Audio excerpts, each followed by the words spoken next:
Oh, might go in. Might go in.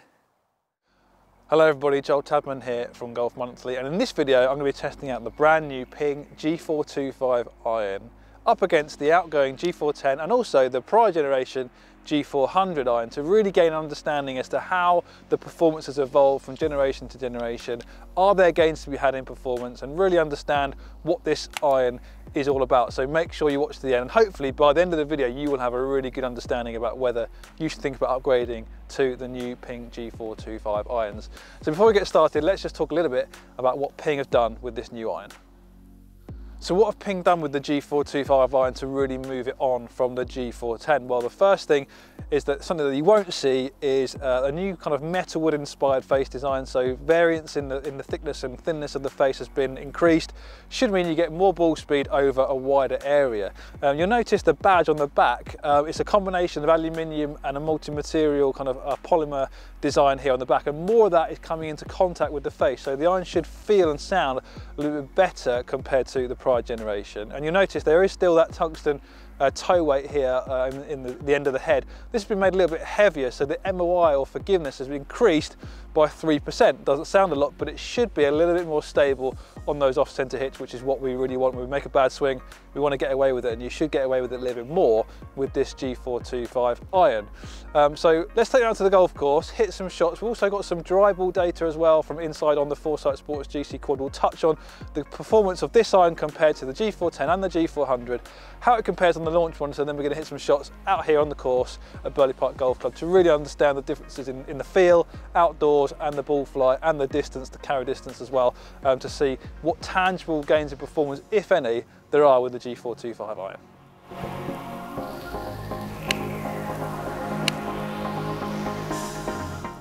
Right, so before we take these irons out on the golf course, let's just touch on the GC Quad data we got at Foresight Sports using Titleist Pro V1X golf balls, and we've got the G400, G410 and G425 irons here. And interestingly, the lofts haven't changed from generation to generation, so they're all 30 degrees in the 7-iron, and with G410 and G425 I've got exactly the same shaft as well, the AWT 2.0, which is one of the stock options in G425. So I'm going to flash the numbers up on the screen now, hit pause, you can have a deeper dive into all the different numbers in terms of the performance, but you'll notice I think the general trend here is that the performance hasn't really changed a great deal from moving into each of these three irons. And actually the G400 was the closest that I got to G425. G410 to G425, you can see I've actually gained 4 yards. Again, there's a lot of variables at play here, swing speed, strike, but you know, ball speed very similar, launch angle very similar, but you'll notice the G425 has dropped the spin quite significantly, you know, around about kind of 200-300 RPM there, which is, you know, a fairly big change, and that has contributed to a slight jump in distance of 1 yard, basically on average, 178 yards of carry from the 7-iron, which is pretty good, topping out at 182, so pretty long. Not super long, but it's not super strong, so you tend to expect that. But what I would say is that while this iron is slightly lower spinning, it's still not super low spinning, and the descent angle is still nice and steep, so you're still getting some stopping power into those greens. So you might worry about lower spinning, the ball's going to run away from you when it lands, but I don't think that's going to be the case here with G425. So that's the GC Quad data. Let's take them out to the golf course now, hit some shots to really understand how this club feels, how it flies, and how it performs.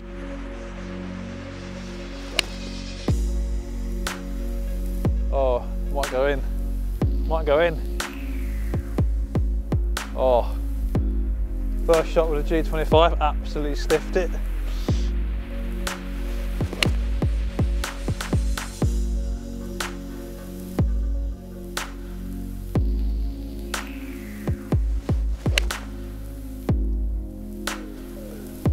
Love the flight on these.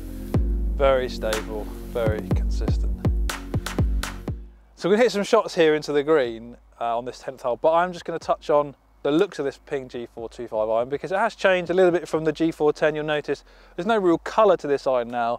It's more of a stealthy look, kind of all black and silver. It looks really premium. Maybe it doesn't quite have the shelf appeal, I don't think, of prior generation irons. Maybe won't catch your eye as much, but still looks really classy, really elegant. Generally like the look of it. In terms of kind of how it sits down behind the ball, I've got all three here in front of me transitioning from G400, which was a really kind of light finish, went quite dark into G410, and then the G425 is somewhere in the middle, and I definitely like that. Ping say the blade length on the G425 has been made a touch shorter. I don't think you're going to notice that, to be honest. It's still got all those hallmarks of a game improvement iron, so a little bit of offset there.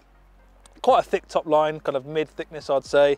And you've got the number on the face, which I really don't like, but Ping are continuing that with their G series irons, and that's their decision. But generally speaking, yeah, it looks really, really inviting to hit down behind the ball. So we're going to strike a few. I'm going to hit one shot with each, and maybe on the microphone, hopefully you can detect the differences in the sound and feel, because I've already hit some shots with these irons, and I have noticed something in terms of how they kind of feel, and also the ball flight as well. So this is G400 to start with.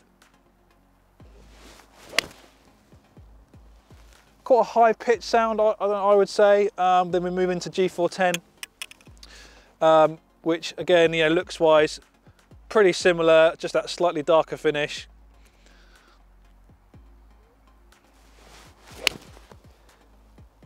That was a lovely shot, all over the pin, that one. Again, not much difference. And then we switch into G425. You know, Ping say they have changed the feel and sound of this club. And hopefully, if I can get a good lie, you'll notice on the microphone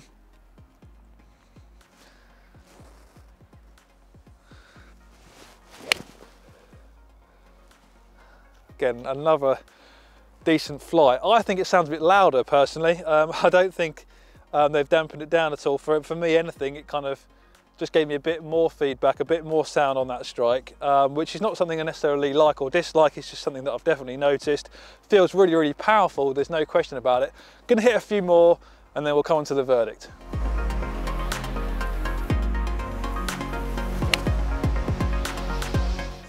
Right, okay, so I've had a thorough test of this new Ping G425 iron, both indoors on the launch monitor to get some data, and out on the golf course here to really assess ball flight and feel.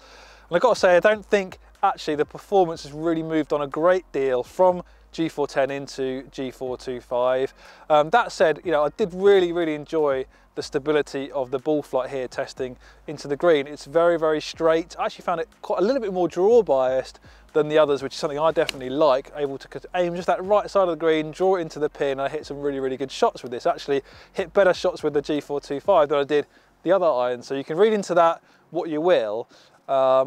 But I found the ball flight to be really, really consistent. I felt like the feel has definitely changed a little bit. I feel like it's a little bit louder, a little bit more powerful. I think that's definitely going to appeal to the target golfer. You know, this is aimed at the mid-handicapper, I would say. It has a 7.9 loft of 30 degrees, so it's not super strong, and actually the lofts haven't changed from G400 to G410 to G425. They've stayed consistent, and actually the launch wanted to tell us we're getting a slightly tiny bit more distance from that lower spin with G425 iron. And don't forget, you are now getting Arcos smart grips as standard with these G425 irons. So if you're into your stats, you want to really get a clearer picture in terms of how irons are performing out of the golf course in the real world. These insights will be able to provide that, and these irons come in at just £3 more expensive than the prior generation. So definitely, you know, really, really good all-round package. Feels really good, very forgiving, looks pretty good as well, I think you'll agree. But I don't think if you've got the 410 irons, you need to be rushing to upgrade to G425, because there really wasn't for me a big leap in performance in terms of tangible gains. But definitely if your irons are a few years old and you're looking for a bit more help on your iron shots, the G425 is unquestionably going to offer that. So hopefully this video has given you a really clear picture as to what the G425 irons are about, who they're aimed at, and whether they could work for you. But that's all for me from Birdie Park Golf Club. I'll see you next time.